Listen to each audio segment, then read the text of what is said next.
السلام علیکم ورحمۃ اللہ وبرکاتہ۔ دوستو، امید ہے کہ آپ سب خیریت سے ہوں گے۔ الحق اسلامک چینل میں آپ سب کا خیر مقدم ہے۔ آج کے اس ویڈیو میں ہم بات کریں گے نماز کے متعلق۔ تو چلیے چلتے ہیں پہلی روایت کی طرف۔ یہ روایت ہے مسلم شریف کی۔ حضرت جابر بن عبداللہ رضی اللہ عنہما سے روایت ہے کہ میں نے رسول اللہ صلی اللہ علیہ وسلم کو یہ ارشاد فرماتے ہوئے سنا، نماز کا چھوڑنا مسلمان کو کفر و شرک تک پہنچانے والا عمل ہے۔ نماز کا چھوڑنا مسلمان کو کفر و شرک تک پہنچانے والا عمل ہے۔ تو اب آپ اندازہ لگا سکتے ہیں کہ نماز کا چھوڑنا کتنا بڑا گناہ ہے، کہ اگر کوئی آدمی نماز چھوڑے تو یہ عمل ایسا ہے جیسا کہ کفر کرنا، یا نماز کا چھوڑنا ایسا ہے جیسا کہ شرک کرنا۔ کفر کے معنی ہے انکار کرنا، اور شرک کے معنی ہے اللہ کی ذات میں کسی کو شامل کرنا۔ پیارے نبی صلی اللہ علیہ وسلم یہ حدیث بیان کر کے یہ فرما رہے ہیں کہ جو آدمی نماز چھوڑے گا وہ ایسا ہے جیسا کہ وہ کفر ہے یا شرک والا عمل ہے۔ یعنی نماز کا چھوڑنے والا عمل کفر کے عمل سے تشبیہ دی گئی، یا پھر شرک کے عمل سے کہا گیا۔ مسلم شریف کی روایت ہے۔ علماء نے لکھا ہے، کئی مطلب اس حدیث کے بیان کیا ہے۔ ایک تو یہ ہے کہ بے نمازی آدمی گناہ کی کثرت کی وجہ سے بے باک ہو جاتا ہے، گناہ کو گناہ نہیں سمجھتا، اس کی وجہ سے کفر میں چلے جانا زیادہ اندیشہ ہے، اور کفر میں داخل ہونے کا خطرہ ہے۔ کیوں؟ اس لیے کہ وہ کفر گناہ کو گناہ نہیں سمجھتا، بہت زیادہ گناہ کر لینے کی وجہ سے وہ گناہ کو گناہ نہیں سمجھتا ہے، اس کی وجہ سے کفر کے اندر داخل ہونے کا خطرہ ہے۔ ایک تو یہ مطلب بیان کیا۔ دوسرا مطلب یہ بیان کیا کہ بے نمازی آدمی کا برے خاتمے کا اندیشہ ہے۔ یعنی بے نمازی آدمی جب اس کا انتقال ہوتا ہے تو انتقال صحیح نہیں ہوتا، مطلب یہ ہے کہ وہ برا خاتمہ ہوتا ہے، اس کا برا انتقال تو ہوتا ہے، برا طریقے سے انتقال ہوتا ہے۔ ایکسیڈنٹ ہو گیا، کلمہ پڑھنے کی نوبت نہیں آئی، کلمہ نہیں پڑھ سکا، اچانک انتقال ہو گیا، یا کچھ ایسا حادثہ پیش آ گیا جس کی وجہ سے وہ کلمہ تک نہیں پڑھ سکا، توبہ کرنے کی فرصت نہیں ملی، اور پھر انتقال ہو گیا، دنیا سے چلے گیا۔ تو اس کی یہ دو مطلب علماء نے بیان کیے ہیں اس حدیث کا۔ تو دوستو، کبھی بھی جان بوجھ کر نماز نہ چھوڑیں۔ نماز چھوڑنا بہت بڑا گناہ ہے، جیسا کہ آپ نے اس حدیث کے اندر سنا ہے۔ دوسری حدیث جو ہے وہ مجمع الزوائد کی ہے۔ حضرت ابن عباس رضی اللہ عنہما سے روایت ہے کہ رسول اللہ صلی اللہ علیہ وسلم نے ارشاد فرمایا، جس شخص نے نماز چھوڑ دی وہ اللہ تعالیٰ سے ایسی حالت میں ملے گا کہ اللہ تعالیٰ اس سے سخت ناراض ہوں گے۔ اب بتائیے، نماز کا چھوڑنا اللہ تعالیٰ کی ناراضگی کی علامت ہے۔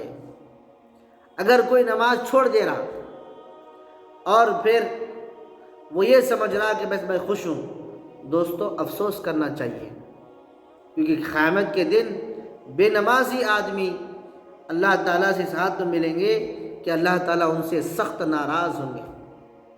اور آپ کو معلوم ہے جب ناراضگی ہوتی ہے تو اس کے اثرات کیا ہوتے ہیں، آپ سب اس سے واقف ہیں۔ اس لیے نماز کو ہرگز نہ چھوڑیں۔ تیسری روایت کی طرف ہم چلتے ہیں، وہ ابن حبان کی روایت ہے۔ حضرت نوفل بن معاویہ رضی اللہ عنہ سے روایت ہے کہ رسول کریم صلی اللہ علیہ وسلم نے ارشاد فرمایا، جس شخص کی ایک نماز بھی فوت ہو گئی وہ ایسا ہے گویا کہ اس کے گھر کے لوگ مال اور دولت سب کچھ چھین لیا گیا ہو، سب کچھ چھین لیا گیا ہو، ایسا ہے۔ اس حدیث کا کیا مطلب ہے؟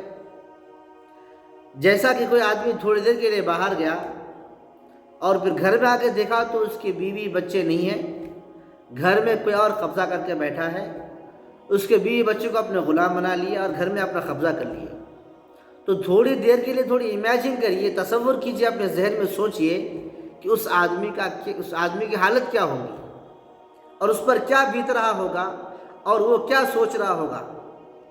نبی کریم صلی اللہ علیہ وسلم ارشاد فرماتے اس کا مفہوم یہ ہے، اس کا مطلب یہ ہے کہ کوئی آدمی اگر ایک نماز بھی کسی کی اگر چھوٹ گئی، ایک نماز بھی کسی کی فوت ہو گئی، تو وہ ایسا ہے جیسا کہ وہ آدمی کا، جس آدمی کی دولت، مال، بیوی، بچے، گھر کے لوگ سب کچھ چھین لیا گیا، ایسا ہے۔ سب کچھ چھین جانے کی وجہ سے، سب کچھ لوٹ جانے کی وجہ سے جو انسان پریشان بحران ہو جاتا، نماز فوت ہو جانے سے اس سے بڑی زیادہ نقصان ہے، اس سے زیادہ پریشانی کی بات ہے۔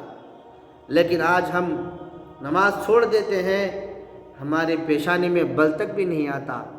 کیوں؟ وجہ کیا ہے؟ ایمان کے کمزور ہونے کی علامت ہے۔ ورنہ صحابہ کے دور میں کوئی مسلمان ہوتا اور پھر نماز چھوڑتا، ان کے یہ بات تصور میں بھی نہیں تھی کہ کوئی مسلمان ہوگا اور پھر نماز چھوڑے گا۔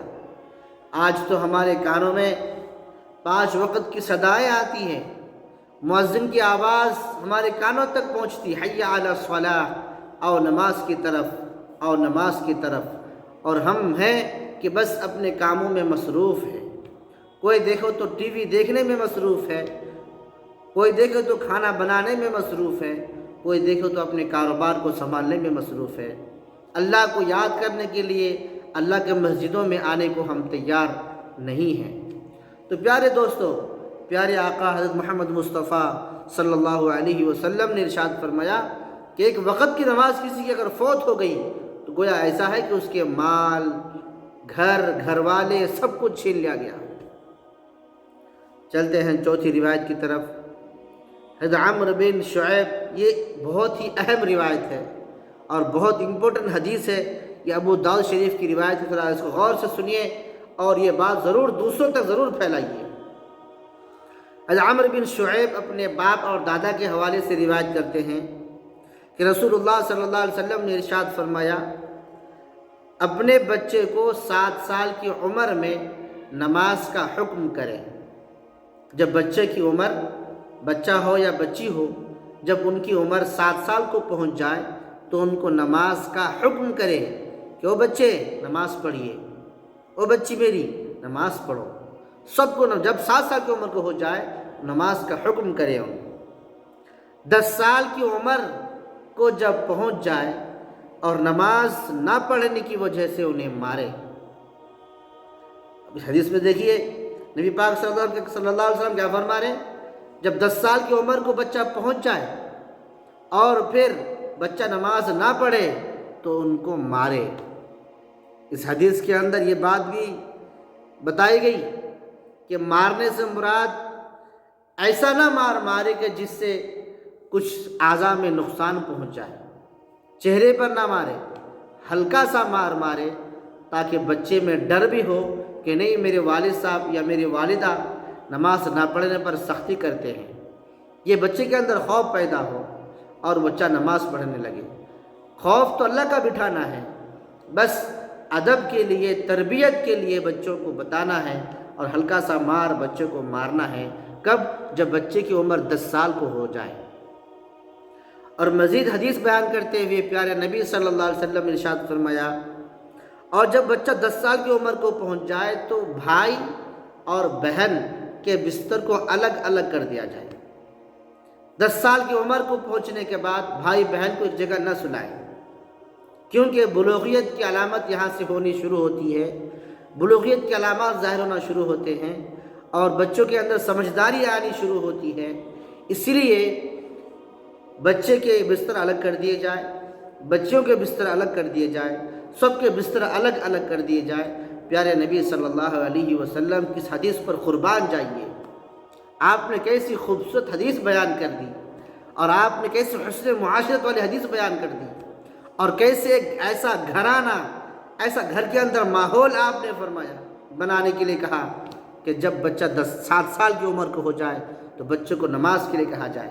اب ڈیفرنٹ بھی دیکھیے، 7، 8، 9، 10، 3 سال تک بچوں کو حکم کرتے رہنا ہے۔ اس دوران مارنا نہیں ہے، دھمکانا نہیں ہے، ڈانٹنا نہیں ہے، نماز کا حکم کرنا ہے۔ خود جب نماز کو جائیں تو ان کو بھی نماز کو لیتے چلیں، تاکہ بچے کے اندر نماز کی عادت ہو اور بچے نماز پڑھنے لگے۔ حکم کریں، اب یہ مارنا نہیں ہے، ہاتھ نہیں اٹھانا ہے، کچھ بھی نہیں کرنا ہے، ان کو صرف حکم کرنا ہے، بیٹے چلیے نماز کو چلیے۔ کب تک؟ 3 سال تک۔ میرے دوستوں اور بزرگوں، جب 3 سال تک کنٹینیو آپ اس کو نماز کا حکم کرتے رہیں گے، دن میں 5 مرتبہ، فجر میں آپ حکم کریں، ظہر میں کرے، مغرب میں، عصر میں کرے، مغرب میں کرے، شام میں کرے، تو وہ نماز کا خود بخود عادی بن جائے گا۔ اور جب 3 سال یہ ٹریننگ چلی، تو جب 10ویں سال میں بچہ قدم رکھے گا، میرے بھائی کبھی بھی وہ نماز ہرگز نہیں چھوڑے گا، مارنے کی نوبت نہیں آئے گی، مارنے کی نوبت بالکل بھی نہیں آئے گی۔ معلوم ہوا کہ جب اس اصول پر، یہ جو اصول بیان کیا ہے، اس اصول پر کتنے لوگ عمل کرتے ہیں؟ بچے کو ذرا بخار آ گیا، سردی ہو گئی، کچھ تو بھی ہو گیا، تو ماں باپ کتنے پریشان ہو جاتے ہیں۔ لیکن میرے بھائیوں، جب بچے نماز چھوڑتے ہیں تو ماں باپ ذرے بھی کچھ بھی نہیں بولتے، پیشانی پر بل تک بھی نہیں آتا، اور ماں اور باپ خاموش بیٹھتے ہیں، خوش ہوتے ہیں۔ یاد رکھیے، یہی اولاد ہمارے لیے نعمت بھی ہے، اور یہ اولاد اپنے لیے فتنہ بھی ہے۔ جب یہ اولاد کی صحیح تربیت کریں گے تو یہ اولاد ہمارے لیے رحمت بنے گی، رحمت بنے گی، اور جب اس اولاد کی ہم صحیح تربیت نہیں کریں گے تو یہ اولاد ہمارے لیے زحمت بنے گی، فتنہ بنے گی۔ اس لیے آئیے ارادہ کیجئے کہ ہم بچوں کو نماز کا حکم کریں گے۔ آج کا اس درس کا خلاصہ یہ ہے کہ کبھی بھی ہم جان بوجھ کر نماز نہ چھوڑیں۔ جان بوجھ کر نماز چھوڑنا بہت بڑا گناہ ہے، اور جب بچے کی عمر 7 سال کو ہو جائے تو ہم ان کو نماز کا حکم کریں، اور جب 10 سال کی عمر کو پہنچ جائے تو نماز نہ پڑھنے پر ہلکا سا مار ماریں۔ امید کرتا ہوں کہ حدیث آپ کو پسند آئی ہوگی۔ خود بھی عمل کریں، دوسروں کو بھی عمل کرنے کی دعوت دیں، اور جہاں تک ہو سکے یہ ویڈیو دوسروں تک شیئر کریں۔